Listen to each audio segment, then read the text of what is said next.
when to mix and how to mix is really your choice, but I encourage you to try. You know, if you're in the habit of recording everything then mixing, try building a rough mix as you go along, and every stage of the way tweak it a little more to get it more in position of being a final.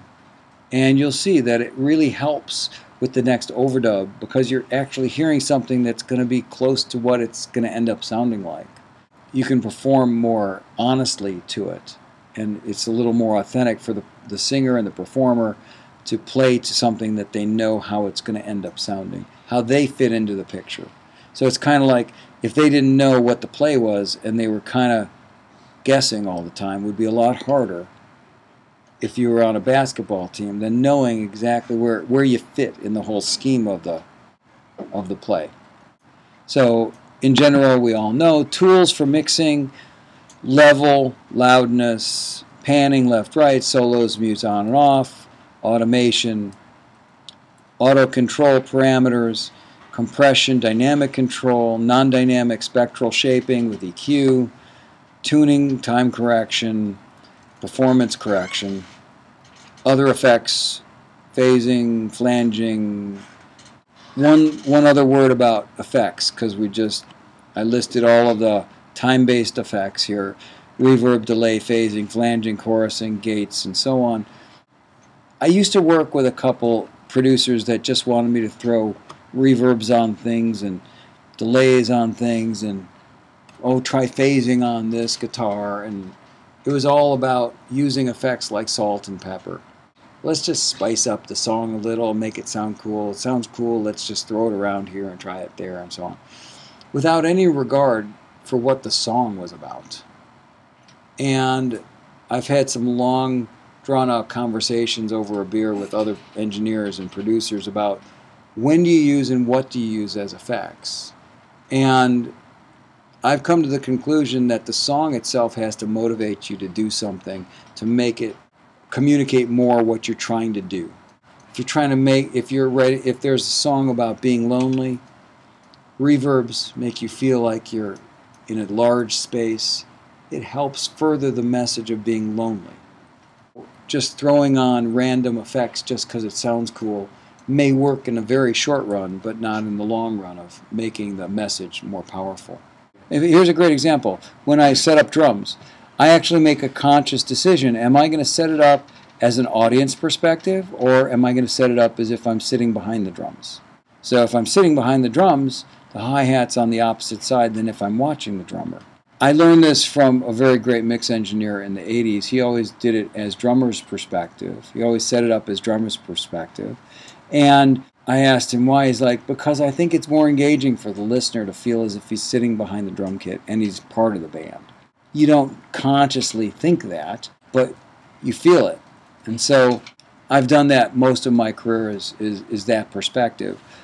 So it depends on what the artist is about, whether it's an intimate song, whether it's a non-intimate song and you're representing the artist to be on some huge stadium stage and you're watching it from the audience, or you're sitting in a living room listening to it. All of that matters so much. And it also should coordinate with what the message of the song is. I keep coming back to that because to me that's everything.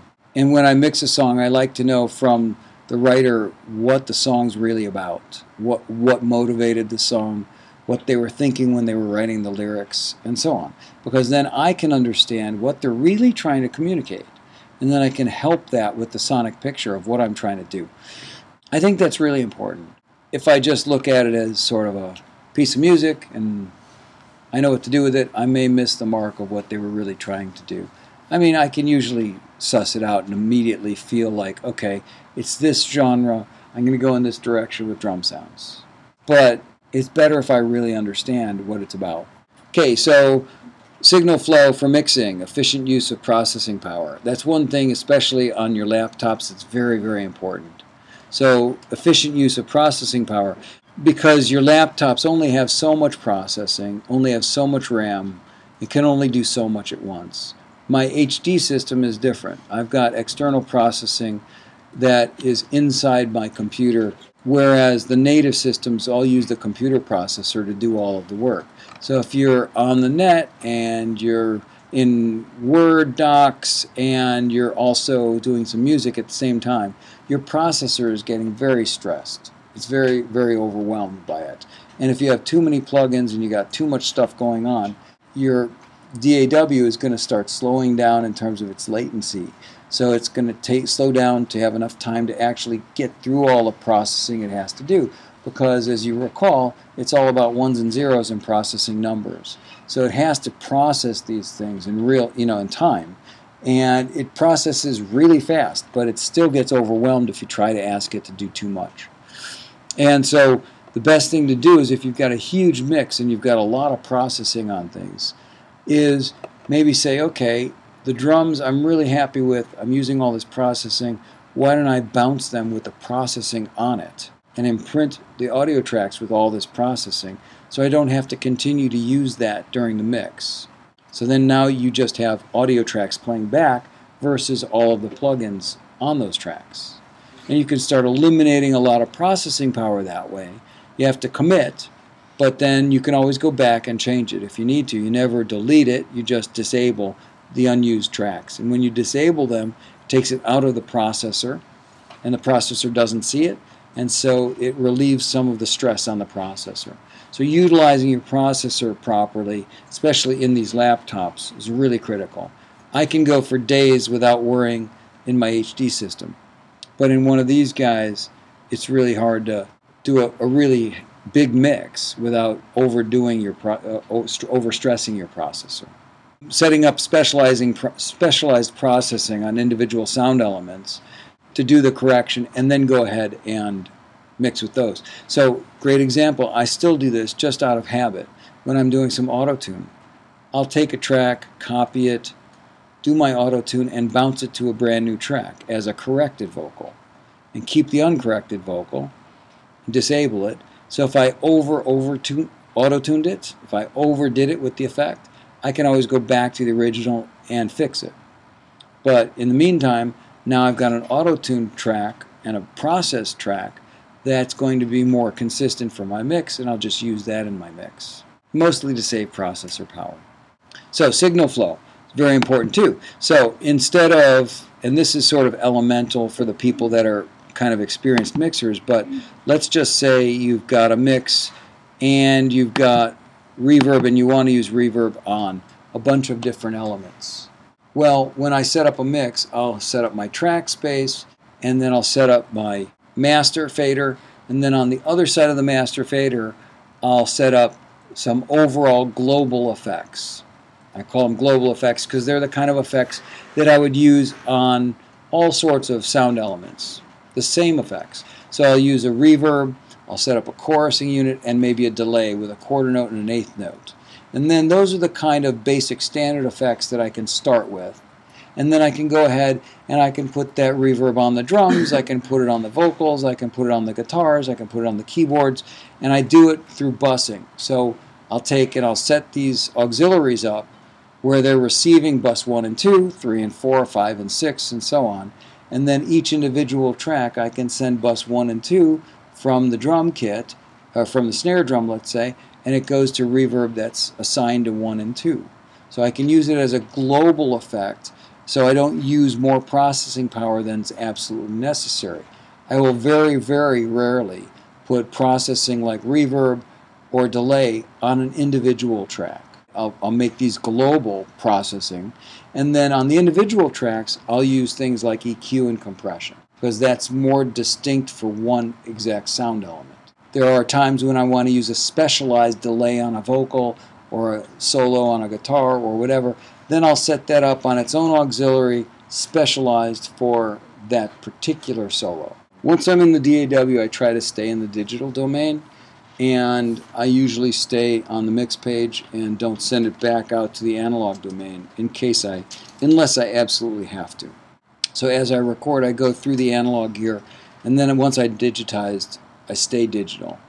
There's times when I used to do this, I used to send out to specialized pieces of gear like an Ultra Harmonizer to get that 80s harmonized guitar sound or whatever, and then send it back using buses. But in general, I try not to do that because that also, in the name of convenience, makes it much more difficult to recall a mix, because then you have to set up all the outboard gear. So I try to get what I'm looking for in the DAW, and works pretty well. I mean, now you've got such a plethora of plugins that you can get almost anything you want that models the real thing, and actually they sound pretty good.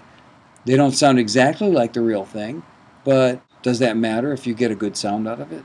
Not really, in my opinion. So each individual sound element will be more likely to get an EQ and a compressor versus the global effects. So you see how I have this laid out on the board, which is what you can do in your DAW pretty much, is the individual sounds on the left and the master section, and then the effects on the right. That sort of keeps it in your mind organized pretty well, that the global effects are to the right of the master fader, and they're assigned to buses, and then each individual sound element can assign to any one of those buses and send over to the global effects.